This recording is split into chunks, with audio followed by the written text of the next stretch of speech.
Assalamualaikum warahmatullahi wabarakatuh. Kita lanjutkan untuk yang praktikum modul 1 ya. Jadi di modul 1 itu tujuannya sih. Jadi kalau bikin program Anda harus tahu tujuannya ya. Apa sih yang dibutuhkan oleh klien.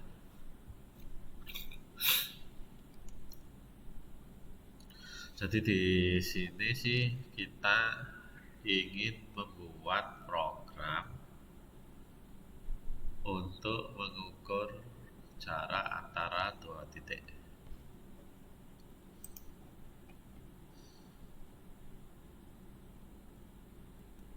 Nah,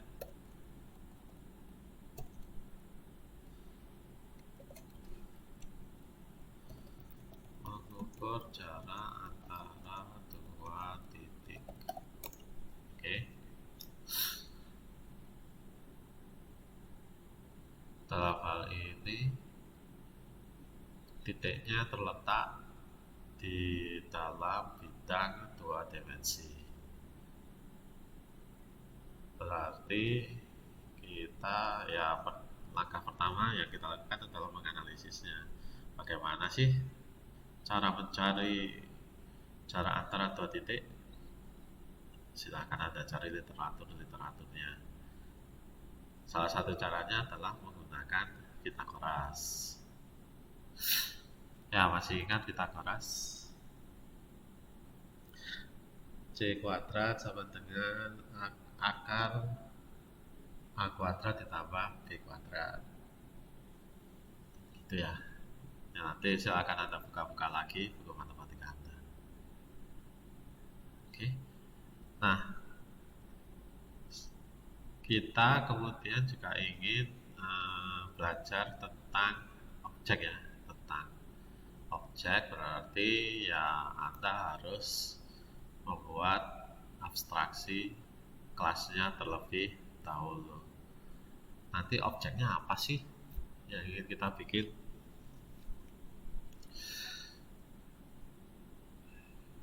Kan abstraksi kan tergantung dari permasalahannya dan batasan masalahnya.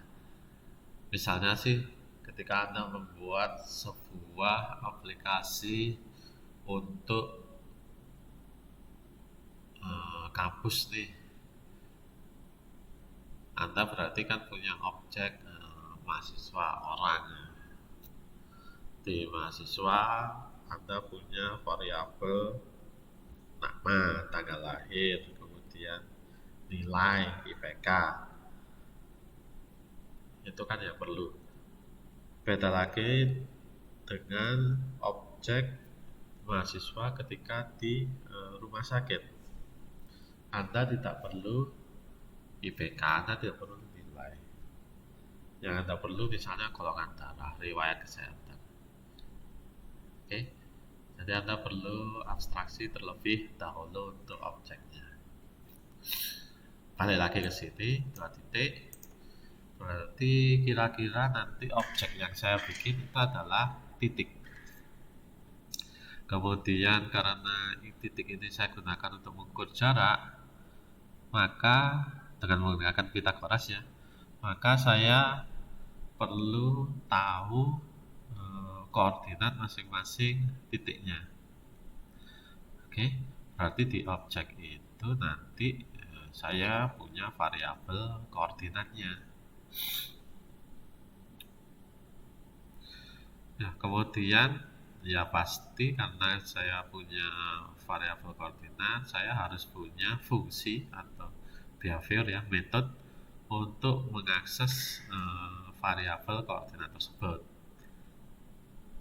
Entah mengambil data variabel itu maupun mengeset nilai dari variabel tersebut. Oke.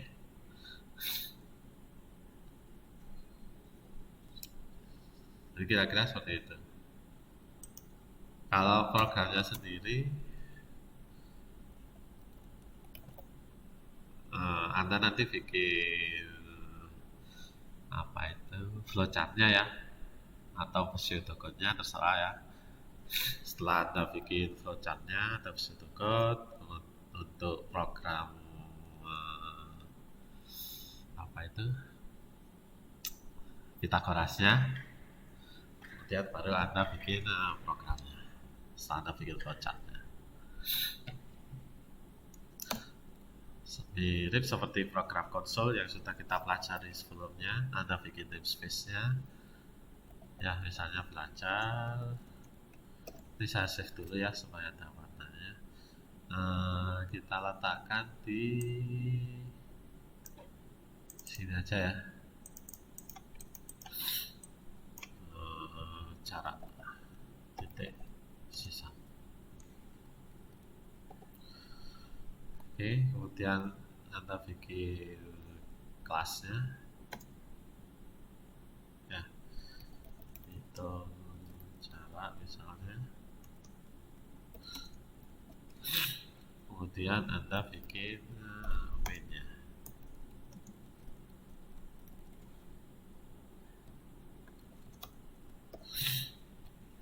Ya, sama ya seperti yang kita pelajari sebelumnya. Anda punya namespace, Anda punya class, Anda punya static void domain.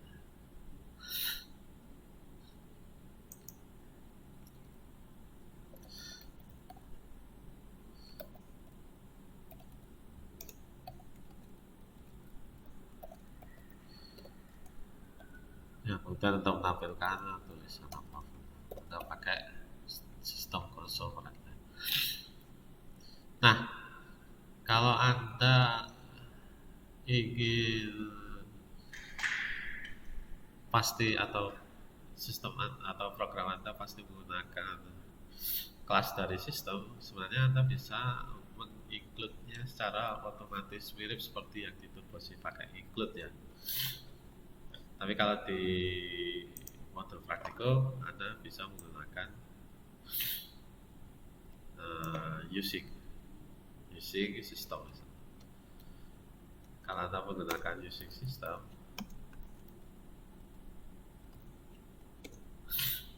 seperti ini, berarti nanti program Anda bisa langsung menggunakan konsol seperti ini.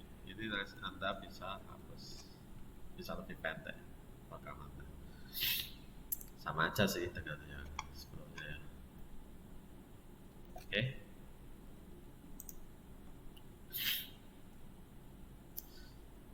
Ini bisa Anda compile terlebih dahulu untuk memastikan bahwa programnya tidak error.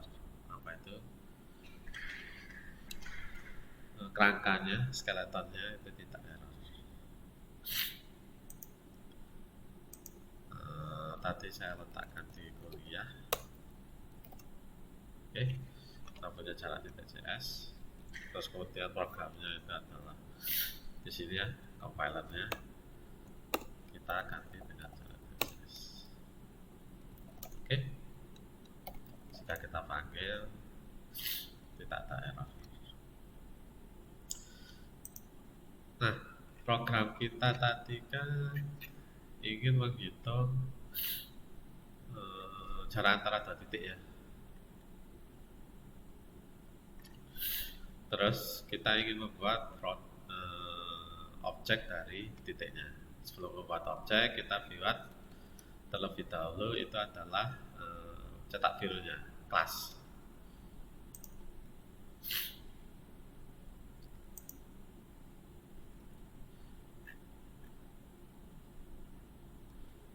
Oke.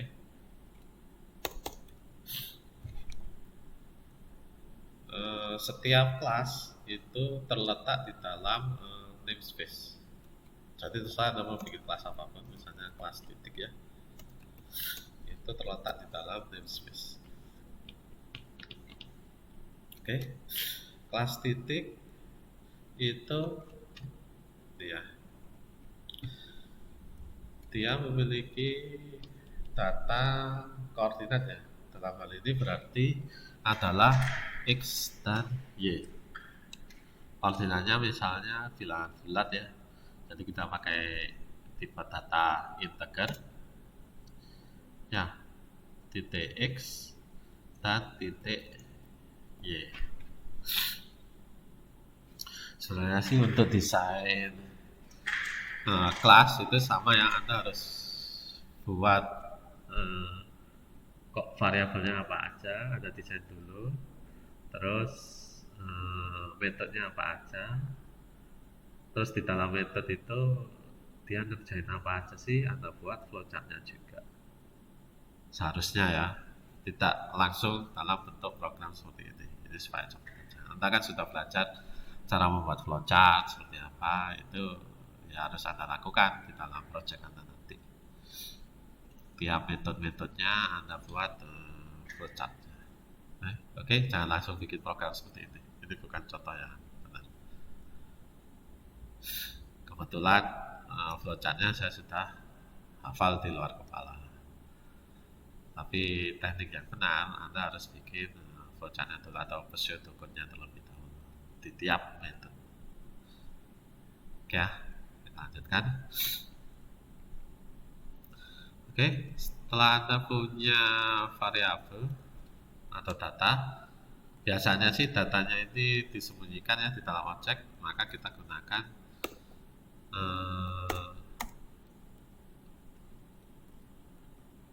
apa itu keyword privat. Oke, supaya tidak bisa diubah-ubah di luar objek tersebut. Yang bisa mengubah adalah metode di dalam objek tersebut. Oke. Nah, untuk mengubahnya kita menggunakan metode setX misalnya. Nah, metodenya terserah ya.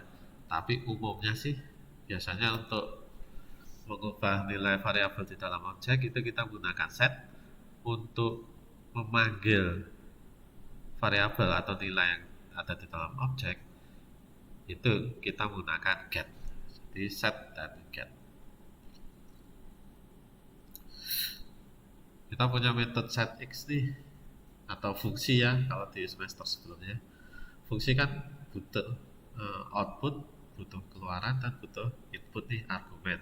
Kalau tidak butuh argumen berarti kita kosong aja. Kalau tidak ada keluaran berarti kita void aja seperti ini ya. Tapi untuk setting kan kita butuh argumen berupa nilai dari x-nya sendiri, koordinat x-nya. Ya, misalnya nih bilangan bulat, apapun lah ya terserah ya variabelnya. Kalau di modul kan kita kasih nama a nih misalnya. Kemudian ini kan tadi privat ya, tidak bisa diakses di luar objek tersebut. Kita juga bisa bikin public, artinya bisa diakses di luar dari objek tersebut.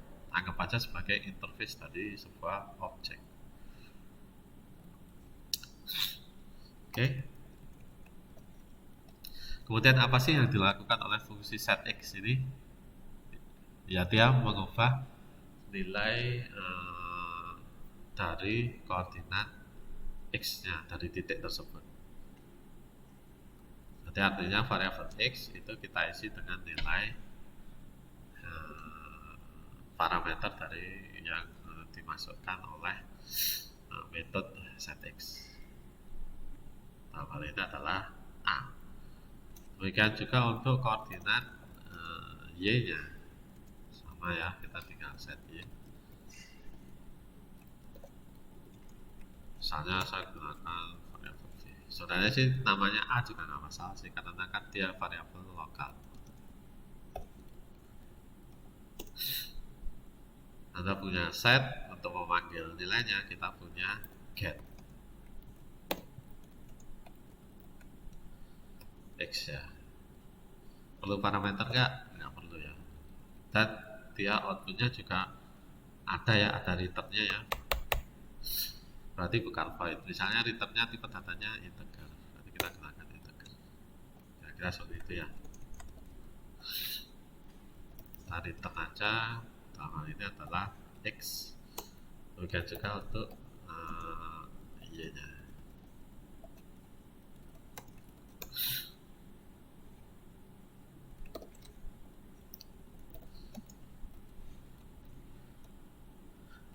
Oke, Anda punya data, objek, Anda punya metode di objek.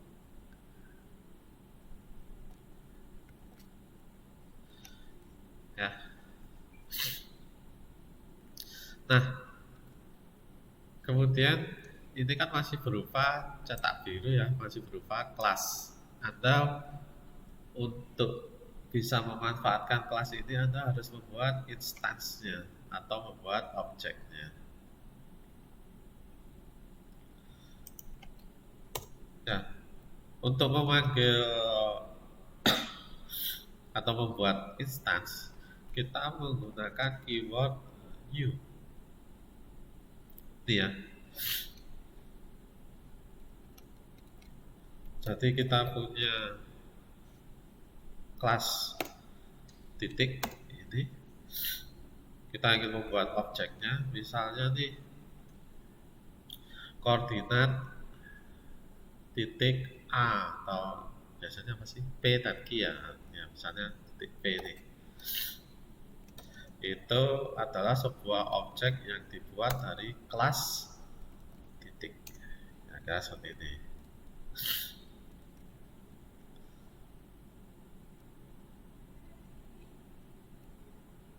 Ya, kita membuat sebuah objek baru. Kita ingin menghitung jarak antara dua titik P dan Q. Jadi kita membuat dua objek P dan Q. Satu lagi adalah Q misalnya.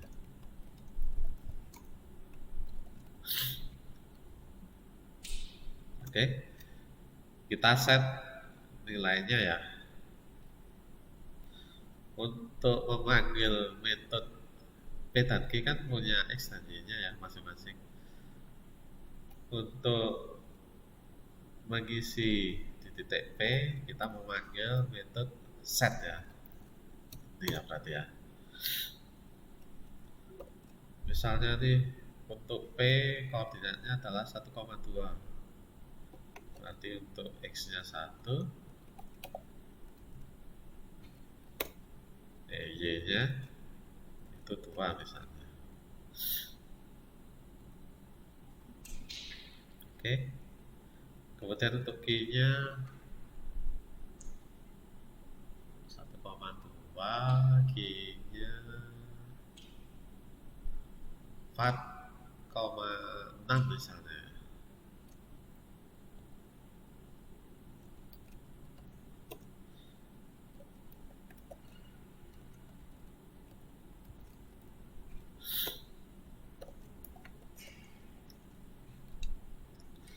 Oke, maka kita akan punya P, objek P dia terletak di 1,2 dan objek Q dia terletak di 4,6.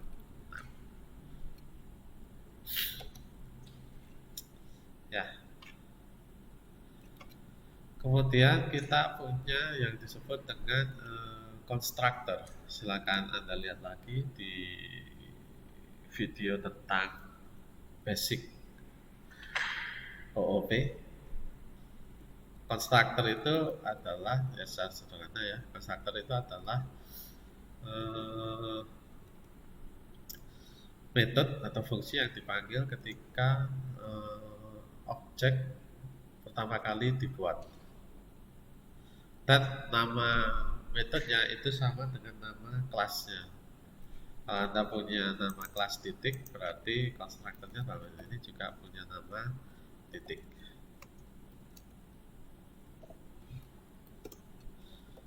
Ya, anggap aja sebagai inisialisasi nilai awal sih umumnya biasanya. Jadi Anda punya variabel X dan Y, untuk nilai awalnya saya set sebagai 0 misalnya. Inisialisasi ya. Jadi ketika dia pertama kali dibuat di sini X dan Y-nya adalah 0. Tapi kemudian di sini kita ganti menjadi 1,2 misalnya. Ini juga sama ya, X dan Y-nya 0, kita ganti menjadi 4,6. Oke, kemudian untuk melihat isi dari variabel yang ada di dalam objek kita menggunakan get ya. Jadi misalnya nih eh, koordinat P misalnya itu adalah X dan Y ya. Untuk menampilkan variabel kita menggunakan kurung awal yes, seperti ini ya di dalam write line.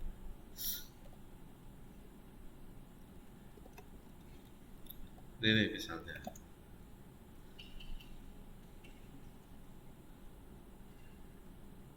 dia akan otomatis integer, float atau yang lain. Untuk mengambilnya kita menggunakan get ya, get X nih misalnya, dan get Y misalnya. Contoh aja. Harusnya sih koordinat P adalah 1,2. Kalau nggak error ya, kita coba ya.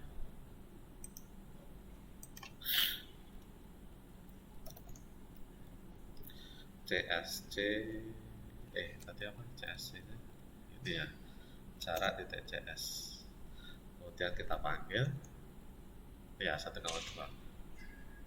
ya, berarti sampai sini nggak ada masalah ya.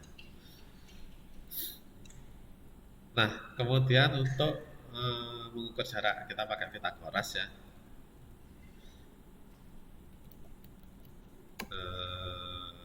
Karena hasilnya nanti ada kemungkinan bilangan berkoma, maka kita pakai float ya.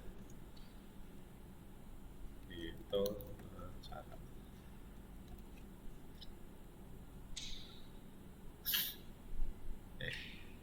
Ini objeknya ya. Untuk caranya jangan kasar dimasukin ke apa itu kelasnya ya.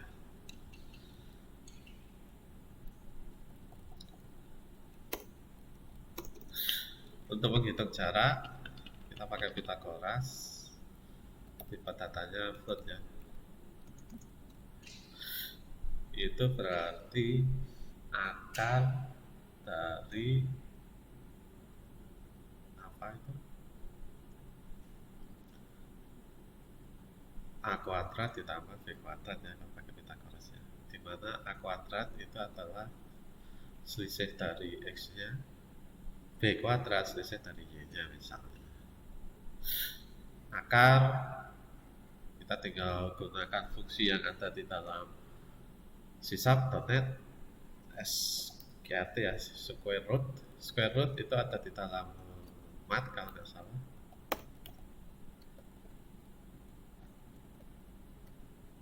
Ini ya akar, kita lihat di sini aja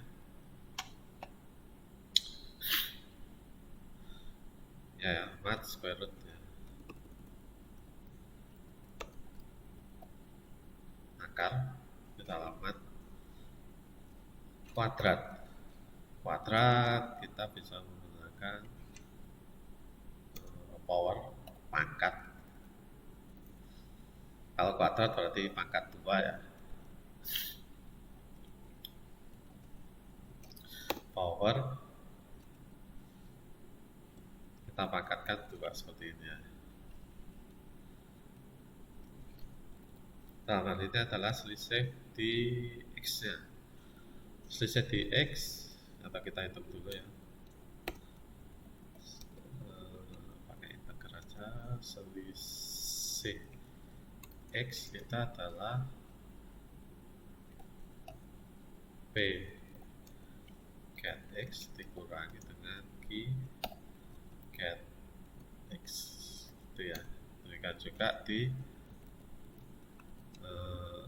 Y nya kita adalah V get Y dikurangi dengan Q get Y. Kira-kira seperti itu ya. Jangan lupa ini dibikin flowchartnya, jangan langsung seperti ini supaya nggak bingung. Berarti yang kita kuadratkan adalah selisih X dan selisih Y nya. kuadrat pangkat 2 ya.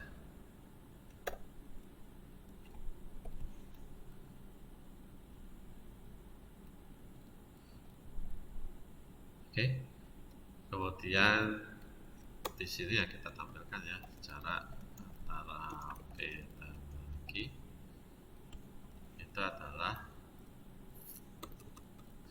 ya hasilnya tadi. Ya dalam hal ini adalah jarak.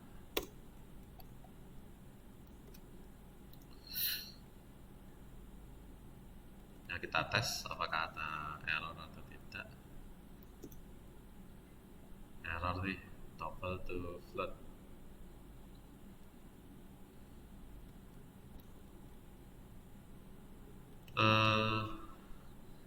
Keluaran atau return dari fungsi SKRT yang ada di dalam kelas math itu adalah double. Ini keluarannya saya masukkan ke dalam variabel jarak. Variabel jarak itu tipe datanya adalah float. Jadinya error ini ya. Maka saya harus ganti menjadi double. Kira seperti itu. Kita coba lagi. Oke, sudah tidak muncul errornya ya. Kita jalankan, kita akan punya jaraknya adalah 5. Ya, dengan Pitagoras kan akar 3 kuadrat selisihnya ini kan untuk X3 ditambah 4 kuadrat itu kan sama dengan 5. Oke, kira-kira seperti itu untuk membuat kelas, kemudian membuat instansnya atau membuat objeknya, kemudian untuk memanggil metode-metodenya kita menggunakan simbol titik. Oke, kira-kira seperti itu. Nanti kalau ada pertanyaan kita diskusikan di forum. Terima kasih.